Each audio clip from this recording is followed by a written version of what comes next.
Hello everyone, let's start our new topic semiconductor without wasting any time। बढ़ते हैं अपने topic की तरफ। तो सेमीकंडक्टर बेसिकली क्या होता है? सेमीकंडक्टर एक ऐसा मटेरियल होता है जो जिसकी प्रॉपर्टी है वो लाई करती है कंडक्टर और इंसुलेटर के बीच में। और कंडक्टर और इंसुलेटर क्या होते हैं? कंडक्टर जो कि अच्छे से कंडक्ट कर सकते हैं, करंट उनमें अच्छे से फ्लो होता है, और इंसुलेटर वो मटेरियल होता है जिनमें करंट अच्छे से फ्लो नहीं हो पाता या नहीं ही होता है बेसिकली। तो सेमीकंडक्टर एक ऐसा मटेरियल है जिसमें कि करंट फ्लो हो सकता है पर कोई पर्टिकुलर कंडीशन पर। ठीक है, तो हम लोग बात करने वाले हैं इनके क्लासिफिकेशंस की कि सॉलिड्स का क्लासिफिकेशन क्या क्या होता है। तो एक कंडक्टर होता है, एक सेमीकंडक्टर होता है और एक इंसुलेटर होता है।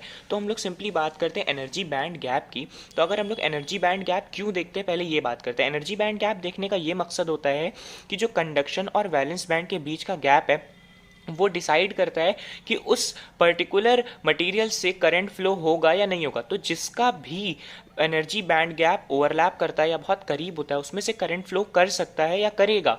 तो कंडक्टर में मेरे क्या होता है कि कंडक्शन बैंड और वैलेंस बैंड ओवरलैप करते हैं जिसकी वजह से इनमें करंट बहुत अच्छे से फ्लो होता है विदाउट एनी इशू। लेकिन अगर हम बात करें इंसुलेटर्स की, तो इंसुलेटर में करंट जो होता है वो फ्लो नहीं कर पाता है। उसका सिंपल सा रीज़न है, उनका जो एनर्जी बैंड गैप है वो बहुत ज़्यादा लंबा, मतलब बहुत ज़्यादा चौड़ा हो जाता है, 6 to 7 इलेक्ट्रॉन वोल्ट का हो जाता है। और अगर हम बात करें सेमीकंडक्टर की, तो सेमीकंडक्टर में 1 इलेक्ट्रॉन वोल्ट लगभग होता है, और कम भी होता है, मटेरियल पे डिपेंड करता है वो, पर मैक्सिमम अगर हम बात करें तो 1 इलेक्ट्रॉन वोल्ट तक होता है या उससे थोड़ा ज़्यादा होता है सेमीकंडक्टर्स में। तो उसमें कुछ कंडीशंस अगर हम लोग अप्लाई करें तो उसमें करंट मेरा फ्लो हो सकता है ईजिली। पर क्या होता है, सेमीकंडक्टर बेसिकली इलेक्ट्रॉनिक डिवाइस है। इलेक्ट्रॉनिक्स में क्या होता है, हमारा एक कम अमाउंट का करंट की हम बात करते हैं, कम वोल्टेज कम अमाउंट ऑफ करंट की बात करते हैं। तो बेसिकली अगर हम बात करें कंडक्टर की, तो कंडक्टर एक ऐसा मटेरियल होता है जिसमें कि जो कि वो कंडक्ट कर सकता है और उसका जो बैंड होता है, कंडक्शन बैंड और वैलेंस बैंड, वो ओवरलैप करता है। सेमीकंडक्टर में 1 इलेक्ट्रॉन वोल्ट का गैप होता है, इसका मतलब कि कुछ पर्टिकुलर कंडीशन पे वो कंडक्ट कर सकता है। और इंसुलेटर में क्या होता है कि वो कंडक्ट नहीं कर सकते हैं क्योंकि उनका बैंड गैप बहुत ज़्यादा होता है। पर शायद बहुत ज़्यादा अगर हम उसमें टेम्परेचर का इंक्रीज़ करें तो मे बी वो कंडक्ट कर सकते हैं, मे बी। तो आगे बढ़ते हैं, ये आप लोग ज़रूर एक बार देख लेना क्योंकि ये एक इंट्रो है कि क्या क्या कैसे कैसे हमको पढ़ना है।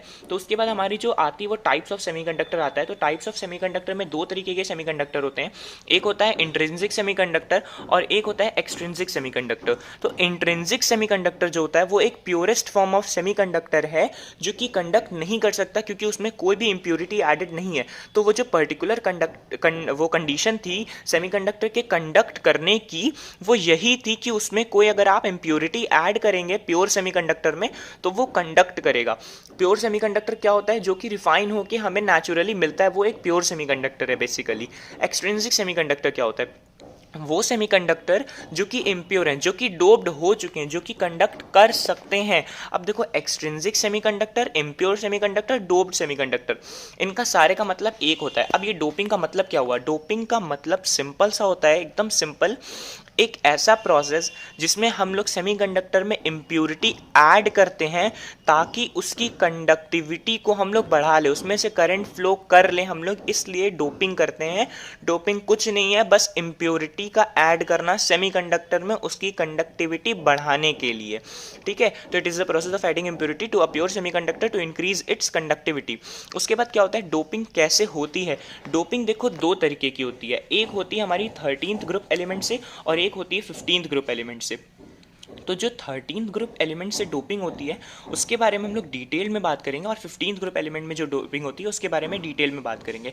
तो अगर हम बात करें 13th ग्रुप एलिमेंट की, तो 13th ग्रुप एलिमेंट आप कोई भी उठा लो, उसके वैलेंस शेल में कितने इलेक्ट्रॉन होंगे? 3 इलेक्ट्रॉन होंगे। ये बात बहुत बेसिक सी है, 8 9 10 11 की बात है, सब अच्छे से मालूम होनी चाहिए। और 15th ग्रुप एलिमेंट में वैलेंस शेल में हमारे 5 इलेक्ट्रॉन्स होंगे। अब देखो, सेमीकंडक्टर मटेरियल जो होता है हमारा, सिलिकॉन हो गया और जर्मेनियम हो गया, ये क्या होते हैं? 14th ग्रुप एलिमेंट होते हैं। तो उनकी जो वैलेंस शेल में इलेक्ट्रॉन्स होते हैं वो 4 होते हैं। अब देखो, यहाँ पे हम लोग क्या बात करेंगे? बॉन्डिंग्स की बात करेंगे। तो देखो, सिलिकॉन में कितने इलेक्ट्रॉन्स हैं वैलेंस शेल में? 1 2 3 4, 1 2 3 4, 1 2 3 और 4, और 1 2 3 और 4। लेकिन ये बोरोन क्या है, ये 13th ग्रुप एलिमेंट है, तो इसके वैलेंस शेल में 1 2 और ये तीसरा इलेक्ट्रॉन है, पर यहाँ पे कोई इलेक्ट्रॉन नहीं, यहाँ पे एक स्पेस लेफ्ट है, जिससे कि ये कोवैलेंट बॉन्ड बना तो लिया है, पर क्या है यहाँ पे एक स्पेस लेफ्ट है। तो इस जो स्पेस लेफ्ट है, ये वेकेंट स्पेस को हम लोग क्या बोलते हैं, होल बोलते हैं। यही होता है होल मेरा। तो सिंपली होल क्या होता है, एक वेकेंट स्पेस होता है जब जब हम लोग 13th ग्रुप एलिमेंट से डोपिंग करते हैं सेमीकंडक्टर की। उसी के रिस्पेक्ट में बात करें 15th ग्रुप एलिमेंट की डोपिंग की, तो क्या होता है, 15th ग्रुप एलिमेंट में 5 इलेक्ट्रॉन होंगे उसके वैलेंस शेल में। कोई भी एलिमेंट आप ले लो, तो कोई भी एलिमेंट लो, 5 इलेक्ट्रॉन ही रहेंगे। तो 1 2 3 4, 4 ने तो कर ली कोवैलेंट बॉन्डिंग एसआई के साथ, लेकिन एक इलेक्ट्रॉन बच गया। अब ये जो इलेक्ट्रॉन एक्सेसिव बचा, जिसकी हम लोग बोल सकते हैं इलेक्ट्रॉन की एफिशिएंसी है यहाँ पे, तो वो एक इलेक्ट्रॉन कंसिडर होता है। और इलेक्ट्रॉन का नेचर हमें मालूम होता है क्या होता है, नेगेटिव होता है, ठीक है। तो नेगेटिव का मतलब n रिप्रेजेंट कर रहा है, इसका मतलब ये जो 15th ग्रुप डोपिंग होती है, इसको हम लोग और क्या बोल सकते हैं, n टाइप डोपिंग, या फिर कह सकते हैं n type semiconductor. Simply n type of semiconductor ही इसे हम बोलेंगे, n टाइप सेमीकंडक्टर। और इसमें क्या बोलेंगे, इसको हम लोग बोलेंगे p टाइप सेमीकंडक्टर, ठीक है। इसको हम लोग बोलेंगे पी टाइप सेमीकंडक्टर। अब देखो, पी टाइप सेमीकंडक्टर और एन टाइप सेमीकंडक्टर के बारे में तो हमें पता चल गया। अब इसके बारे में कुछ कुछ चीज़ें समझ लो। जैसे अब यहाँ पे एक वेकेंट स्पेस है, वेकेंट स्पेस का मतलब क्या हुआ, ये किसी चीज़ को एक्सेप्ट कर सकता है। तो यहाँ पे हम लोग कुछ और टर्म लिख सकते हैं, तो इसको हम लोग लिख देते हैं एक्सेप्टर टाइप इम्प्योरिटी। और अगर इसकी बात करें तो ये इलेक्ट्रॉन है, ये कहीं डोनेट हो सकता है, तो इसको लिख सकते हैं डोनर टाइप इम्प्योरिटी। और अगर हम लोग इसके बाद अगर इसमें हम लोग बात करें तो एक चीज़ और हम लोग यहाँ पे देख सकते हैं कि ये जो है, ये क्या हुआ, मेरा पी टाइप हो गया, और ये क्या हो गया, एन टाइप। तो अगर हम लोग बात करें इसमें मेजॉरिटी क्या हो सकते हैं, मेजॉरिटी मतलब जो ज़्यादा अमाउंट में हो, वो क्या है, पी हैं, होल्स हैं, ठीक है। और अगर हम लोग बात करें इसमें मेजॉरिटी क्या होंगे, तो इसमें मेजॉरिटी हमको दिख रहा है कि इसमें एन है, मतलब इलेक्ट्रॉन्स मेरे मेजॉरिटी हैं। इसका मतलब इलेक्ट्रॉन्स क्या है, मेरे मेजॉरिटी हैं।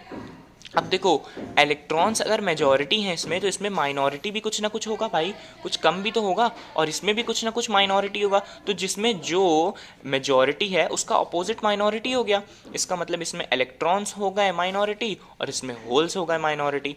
इतनी सी बात है, ठीक है। इससे ज़्यादा पी टाइप एन टाइप में कुछ जानना नहीं है अभी। बेसिकली 12th तक तो इतना ही जानना है, और इंजीनियरिंग के भी फर्स्ट ईयर में इतना भी बहुत ज़्यादा हो जाता है। उसके बाद अगर हम लोग बात करें तो ये जो पी टाइप और एन टाइप सेमीकंडक्टर होते हैं, ये इनको हम लोग अभी मर्ज करेंगे। और ये देखो, दो चीज़ों को जब मिलाते हैं तो हम लोग उसको डाई लिखते हैं, ठीक है। डाई लिखते हैं ना, दो चीज़ मिलाते हैं तो डाई लिखते हैं। तो इसका मतलब अगर हम P और N को जब मर्ज करेंगे तो हम लोग उसको डायोड बोलते हैं, ठीक है। The combination of P type semiconductor and N type semiconductor is known as diode, ठीक है। तो अभी हम लोग ने क्या किया, एनर्जी बैंड कर लिया, बैंड्स इन सॉलिड कर लिया, टाइप्स ऑफ सेमीकंडक्टर कर लिया, इंट्रिंसिक और एक्सट्रिंसिक्स। और इसके बाद अब हम लोग बात करेंगे PN टाइप को जब हम मिलाएंगे तो एक जंक्शन बनेगा, जंक्शन से डिप्लीशन रीजन बनेगा, और उसके बाद हम लोग डायोड पे आ जाएंगे। तो बेसिकली इतनी सी बात कर लिया। अच्छा, एक चीज़ और, इनमें जो हमने बात किया, इसमें जो मेरा ये था, ये जो बैंड के बीच में जो गैप होता है, इसको हम लोग बोलते हैं फॉरबिडन एनर्जी गैप। तो यहाँ पे आप लोग लिख सकते हो फॉरबिडन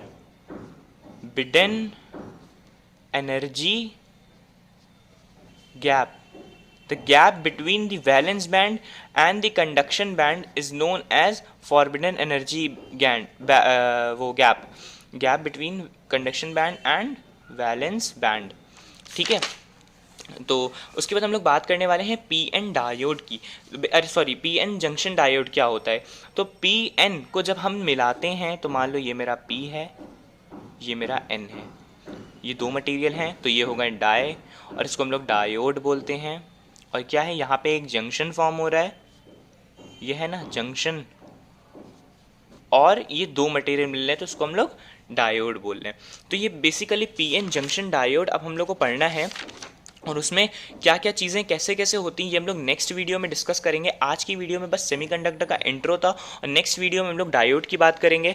तो मिलते हैं फिर नेक्स्ट वीडियो में। Thank you so much for watching my video. बहुत बहुत शुक्रिया। आप लाइक करो ना करो, मुझे बहुत अच्छा लगा, बस आप यहाँ तक हो, मुझे बहुत खुशी है। Thank you so much.